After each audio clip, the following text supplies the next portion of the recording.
So it's basically a fully electric vehicle. So it runs on a battery, which is a 72-volt 30-amp-hour battery.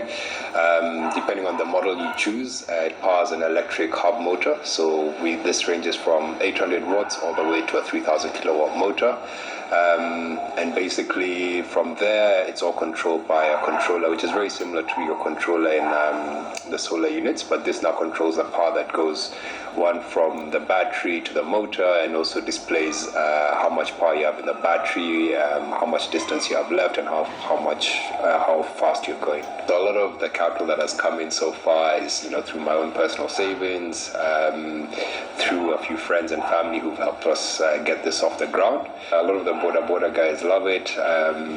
For them, they see the immediate savings that they make. So they don't have to keep on going to fuel stations, which right now you're getting a liter of fuel for about 120, 125 bob, and for them that will give them maybe 30 kilometers.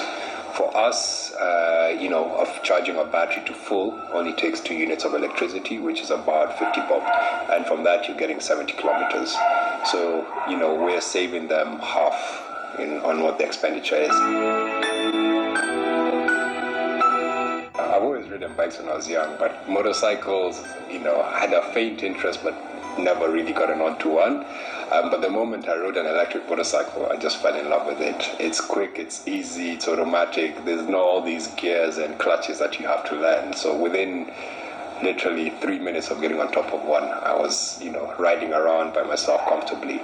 The young CEO, who is passionate about clean mobility and renewable energy, has joined the push towards attaining a worldwide zero emission. My passion has always been in renewable energy, so solar, wind, and the way the world is going, if we want to, reduce on carbon emissions, electric transportation is the way to go. We've bootstrapped as much as possible, building the initial company on our own savings, so that we can validate the product and validate the idea on as little capital as possible. From that point on is also now the next step for us was to make sure that where we saw we needed to improve, we've tried and improve. And then also just formulating a long-term plan in terms of, if we do get money, this is what we're going to do. If we don't get money, this is what we're going to do. So we have a strategy, you have your plan A and you have your plan B. And what we've done is at least laid the foundation of whichever way it happens, we will make sure that the company grows and is strong and will survive the next 5, 10, 15 years. When I started this, I think there was maybe like 2-3 companies in the market. Now I think there's probably like 15 startups looking and within this area. But what they say, competition is healthy. It's good. The more competition there is, it means that a lot more people are looking at this industry and thinking, there's some money to be made there. So I think it's good, and competition only helps you improve. And helps create awareness. On the other hand, it also made government realize, by the way, this is an industry that not only can we create jobs in, but there's private investment that's come into this. How can government back these investors?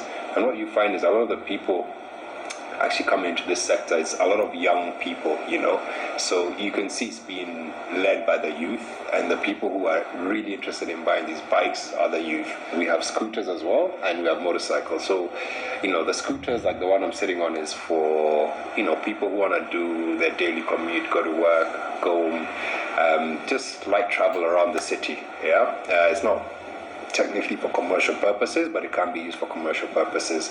Then we have a different 2 other models. So one is basically looks like your normal border type motorcycle. So that's mostly for commercial purposes, delivery, border riders, ride hailing.